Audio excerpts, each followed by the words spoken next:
ট্রেনেই পরিচয় হলো এক বয়স্ক ভদ্রমহিলার সাথে। বৃষ্টি বাদলের দিনে ট্রেন প্রায় ফাঁকা। গুটি কয়েক লোকজন ছড়িয়ে ছিটিয়ে বসে আছে এদিকে ওদিকে। আমার মুখোমুখি বসেছিলেন ওই বয়স্ক ভদ্রমহিলা। ভদ্রমহিলার দিকে তাকাতেই দেখি ওনার দু চোখে জল। নিজেকে আড়াল করার জন্য মুখটা জানালার দিকে রেখেছিলেন, আর কিছুক্ষণ ছাড়াই নিজের শাড়ির আঁচল দিয়ে চোখ দুটো মুছে নিচ্ছিলেন। কেন জানি না, ভদ্রমহিলার দিকে তাকিয়ে আমার মনটা খারাপ হয়ে গেল। মায়ের বয়সী একজন মানুষ নীরবে কাঁদছেন। বুকের ভিতরটা যেন হু হু করে উঠল। তখনও পর্যন্ত জানি না উনি কেন কাঁদছেন। জানেন, এই কান্না বড় ছোঁয়াচে। অজান্তেই যেন আমার চোখের কোণটাও চিকচিক করে উঠল। ভদ্রমহিলার বয়স কত হবে? 60 বা তার আশেপাশে। মুখের মধ্যে রয়েছে এক অদ্ভুত সরলতা। বুঝলাম হৃদয়ের গভীরে বয়ে বেড়াচ্ছেন এক নিদারুণ যন্ত্রণা। তা না হলে মানুষ কি আর শখে একাকী কাঁদে? বিষণ্ণতায় ভরা অমায়িক মুখখানা আমাকে আর স্থির থাকতে দিল না। কথা না বলে থাকতেই পারলাম না। মনের ভিতরে থাকা অস্থিরতাকে সরিয়ে ডাক দিলাম, মাসিমা। আমার এই প্রত্যাশিত ডাকের জন্য উনিও হয়তো প্রস্তুত ছিলেন না। আমার দিকে তাকিয়ে তৎক্ষণাৎ চোখের জলটা আঁচলে মুছে নিয়ে মৃদু হেসে বললেন, কিছু বলছো বাবা? জিজ্ঞেস করলাম, যাবেন কোথায়? আমার এমন জিজ্ঞাসায় উনি শুধুই হাসলেন। উত্তর না দিয়ে উনিই বরং পাল্টা প্রশ্ন করলেন, তুমি কোথায় যাবে? আমি পাঁশকুড়া যাব। জিজ্ঞেস করলাম বলে, খারাপ ভাবলে বাবা? না না, খারাপ ভাবার কি আছে? আমিও তো আপনাকে জিজ্ঞেস করলাম। আমি যাব মেদিনীপুর। মেদিনীপুর যাবেন তো পাঁশকুড়া লোকালে উঠেছেন কেন? মেদিনীপুর লোকালেই তো যেতে পারতেন। এরপরেই মেদিনীপুর লোকাল ছিল। সেই তো আবার পাঁশকুড়া স্টেশন নেমে ট্রেন চেঞ্জ করতে হবে। এমন কথা শুনে উনি আবারও মৃদু হাসলেন। খুব নরম সুরেই বললেন, জীবনের একটা সময়ের পর আর হিসেব নিকেশ করতে ইচ্ছে করে না। কোনটা সুবিধা হবে, কোনটায় অসুবিধা, তখন সব এক হয়ে যায়। কি যায় আসে বলো তো বাবা? শুনে বললাম, আপনার মনটা মনে হয় ভালো নেই। কাছের মানুষের থেকে দুঃখ পেয়েছেন নিশ্চয়ই। এমন কথা শুনে ভদ্রমহিলা আর নিজেকে ধরে রাখতে পারলেন না। আবেগের বাঁধ ভেঙে আঁচল দিয়ে চোখ দুটো ঢেকে নিলেন। মিনিট খানেক পর চোখ মুছে নিয়ে বললেন, তুমিও ঠিক আমার ছেলের মতোই। আমার ছেলেও বুঝতে পেরে যায় আমার মন খারাপ থাকলে। জানো বাবা, এই পৃথিবীতে দুঃখ বোঝার মতো আপনজন খুবই কম। মনের কথাগুলো শোনার মতো কেউ থাকে না।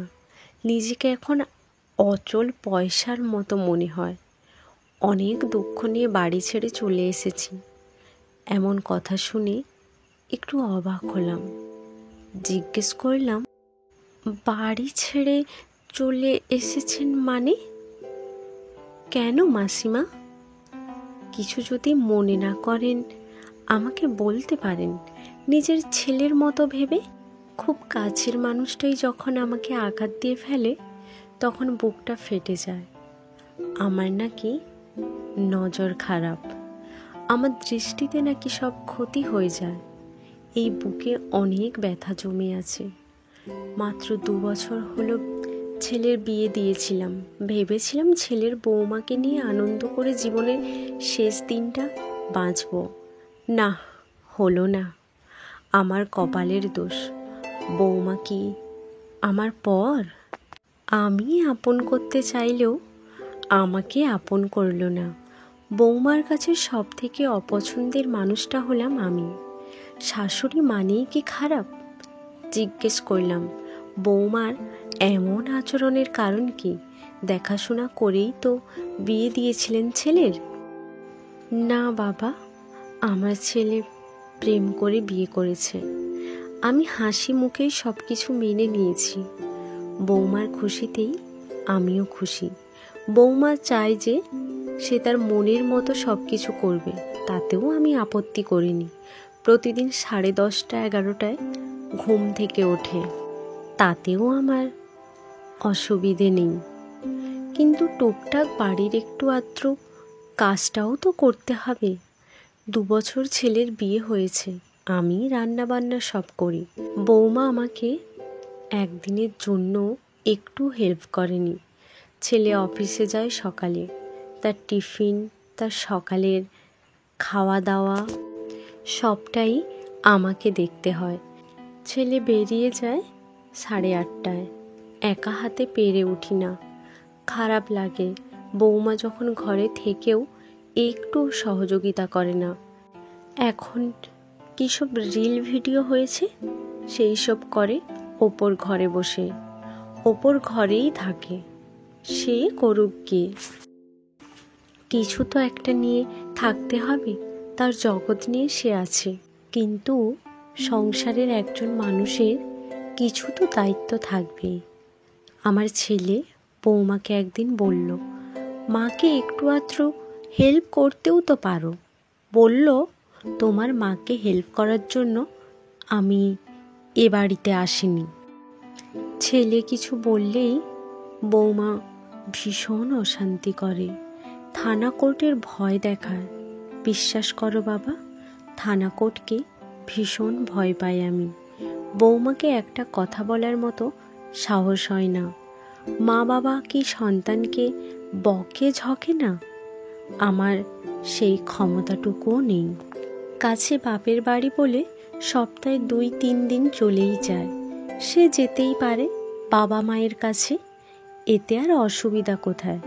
সেদিন শুধু বলেছিলাম, বৌমা শরীরটা ভালো নেই, আজ রাতের রান্নাটুকু করে নিও। বলল, কোন দিন শরীর ভালো থাকে আপনার? আমাকে রিল বানাতে হয়, ওখান থেকে 2 টাকা ইনকাম করি। আপনার মতো তো আর বেকার নই, 1 টাকাও তো ইনকাম করতে পারেন না। শুনে আমি বললাম, কী সব বলছো বৌমা? রিল বানাতে গিয়ে তুমি রিয়েল লাইফটাকে ভুলে যাচ্ছ। আমি আপনার টাকায় খাইও না, পড়িও না, আপনার কোনো কিছু নিয়েও বসে নেই। আপনি বরং আমার বরের টাকায় বসে বসে খাচ্ছেন আর জ্ঞানের কথা বলে যাচ্ছেন। এদিকে রান্না করতে গেলেই আপনার শরীর খারাপ, বাহানা ভালোই দিতে পারেন। আপনার মতো মানুষ বলেই এসব কথা বলে। বিশ্বাস করো বাবা, এই কথাগুলো শুনে মনে হলো কেউ যেন সজোরে আঘাত করলো এই বুকে। এই বয়সে এসে আর কতটুকুই বা খাই? জিজ্ঞেস করলাম, বৌমা তুমি খাওয়ার খোঁটা দিলে? বলল, ঠিক কথাই বলেছি। আমার বর ভালো মানুষ বলে আপনি এ যাত্রায় বেঁচে গেলেন। আপনার মতো 20 গাছ যতদিন থাকবে ততদিন সকলের অসুবিধা, আর ইচ্ছে হলো না থাকতে। ছেলেকে এত কথা জানালে ছেলে বৌমাকে জিজ্ঞেস করবেই, তাতে আরও অশান্তি বাড়বে। আমার ছেলেটা শান্তিতে থাকতে পারবে না, থানা কোর্টের ভয় দেখাবে। তার থেকে বরং শান্তিই ভালো। আমি চাই ছেলেটা অন্তত শান্তিতে থাক। ছেলেকে শুধু বলেছি, তোর পিসির বাড়িতে গিয়ে কদিন থাকবো। আমার 2 ননদ, আমাকে খুব ভালোবাসে ওরা। ননদের ছেলে মানে আমার ভাগনা আমাকে বলেই দিয়েছে, তুমি সারা জীবন আমার কাছে থেকে যাও। আজ থেকে আমি ননদের বাড়িতেই থাকবো, শুধু আমার ছেলের ভালো চেয়ে। ছেলে অফিসে বেরিয়ে যাওয়ার পর আমি বেরিয়ে এসেছি। বৌমাকে শুধু একটা কথাই বলে এসেছি, তুমি ঠিকই বলেছ, তুমি আমায় খাওয়াও না, পড়াও না। তুমি কিছু নিয়ে বসে আছো কি না এটা যদি বলো, আমার সব থেকে দামি জিনিসটা তোমার কাছে আছে। তার খেয়াল রেখো, তার যত্ন করো। ভদ্রমহিলা কথাগুলো বলছেন আর চোখ দিয়ে অনর্গল জল গড়িয়ে পড়ছে। খারাপ লাগলো, ভীষণ খারাপ লাগলো কথাগুলো শুনে। সান্ত্বনা দেওয়ার মতো কিছু ভাষা আমার নেই।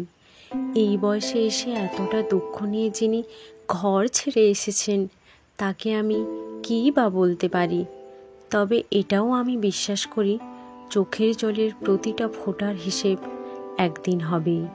বুঝি না এরা বিয়ে করে কেন, সংসারে এসে জড়াই কেন, ওপর থেকে সেজে গুজে ঝাঁ চকচকে রিল বানাচ্ছে আর রিয়েল লাইফে ঠিক উল্টো রূপটা দেখাচ্ছে। একটা প্রশ্ন থেকে যায়, অমন একটা বিষ গাছের ফল হিসেবে ভালো মানুষ কিভাবে আসে? বিষ গাছে তো বিষ ফল হবে, তাই না? তাহলে কি গাছটাই ভালো?